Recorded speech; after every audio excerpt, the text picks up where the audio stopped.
अस्सलामुअलैकुम। शुरुल्लाह के बाबर का नाम से जो निहायत रहम वाला है, मैं हूँ रबी।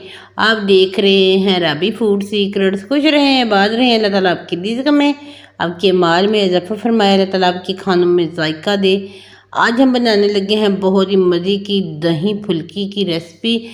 हम ये बनाएंगे बिल्कुल आसान और बहुत सस्ते तरीके से। आपने वीडियो को एंड तक देखना है ताकि आप मुझसे भी बेहतर और मज़ेदार से ये रमज़ान में बना के ज़रूर खा सकें।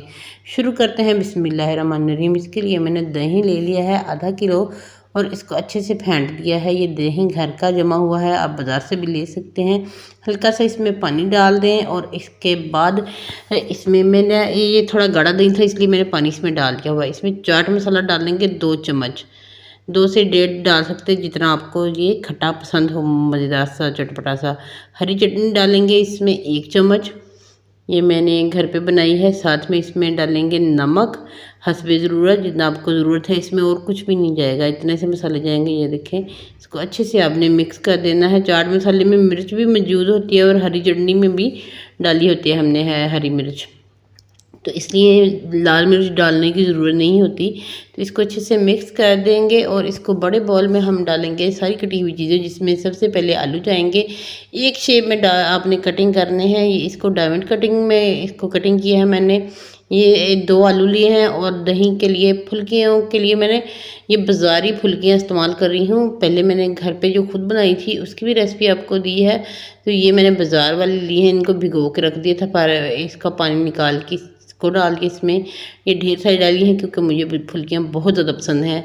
और इसके बाद हम 1 आधा टमाटर डाल देंगे, थोड़ी थोड़ी चीज़ें बचाते जाएंगे।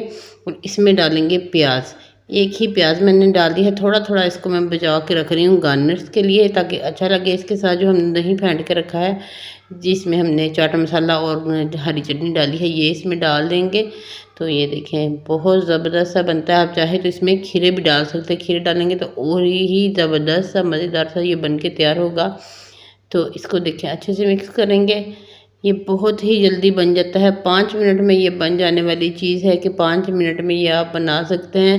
इफ्तारी का टाइम बहुत नज़दीक है, कोई मेहमान आ गए हैं तो आपके पास फुल्कियाँ पहले से मौजूद हुए हैं तो अब ये बना सकते हैं। मैं तो लेके रखती हूँ फुल्कियाँ, मुझे इतनी ज़्यादा पसंद है। इसको अब हम किसी भी बाउल में शिफ्ट कर देंगे गार्निश के लिए। तो ये देखें जी, कितनी ज़बरदस्त से ये बन गई है। अभी हम इसके ऊपर चीज़ें डालेंगे। आपने वीडियो को स्किप नहीं करना, एंड तक देखना है ताकि आप ये मज़ेदार सी दही फुल्की की रेसिपी बना सकें। तो ये देखें जी, दही बल्ले भी कह सकते हैं, दही फुल्की भी कह सकते हैं। बहुत ही मज़े के ये बन के तैयार होते हैं।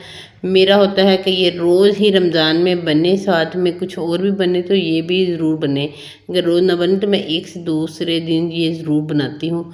सादा दही इस पर डालेंगे, ये बिल्कुल सादा है, इसमें कुछ भी नहीं डाला मैंने, ये बिल्कुल सादा दही डाल दिया है। ये आपने इसमें डाल देना है, ये गार्निश के लिए भी है और दही फुल्कियों में भी बहुत अच्छा लगता है। और बाकी के जो हमने चीज़ें बचा के रखी थी थोड़ी थोड़ी, ये इसके ऊपर डाल देंगे ताकि ये देखने में बहुत ज़बरदस्त सा लगे और मज़ेदार सा, ताकि खाने वाले का देख के ही दिल करे कि इसको खा लिया जाए। क्योंकि खाने वाली चीज़ की शुरुआत होती है आँखों से। अगर आँखों को अच्छा लगे तो बंदे का खुद ही दिल करता है कि इसको खा के देखा जाए कि ये कैसा है, बाद में टेस्ट होता है। तो पहले हम इसको देख कर खाते हैं। तो इसके ऊपर मैंने पापड़ी डाल दी है। ये समोसा पट्टी की आप बना लें, घर पे भी बना सकते हैं, उसकी रेसिपी भी मैंने चैनल पे मौजूद है, आप उसको भी देख के विज़िट करके देख सकते हैं। हरी चटनी डाल दें और थोड़ी सी अगर आपके पास इमली की चटनी है वो इसके ऊपर डाल दें, तो इंतहाई मज़ेदार सी ये बन के दही फुल्की की रेसिपी तैयार हो जाती है झटपट में। ये कैसी लगी ये मेरी आज की रेसिपी आपने ज़रूर बताना है कमेंट बॉक्स में। खुश रहें, खुश रहने दें, मुझे दें इजाज़त अगली वीडियो तक के लिए। अल्लाह हाफिज़।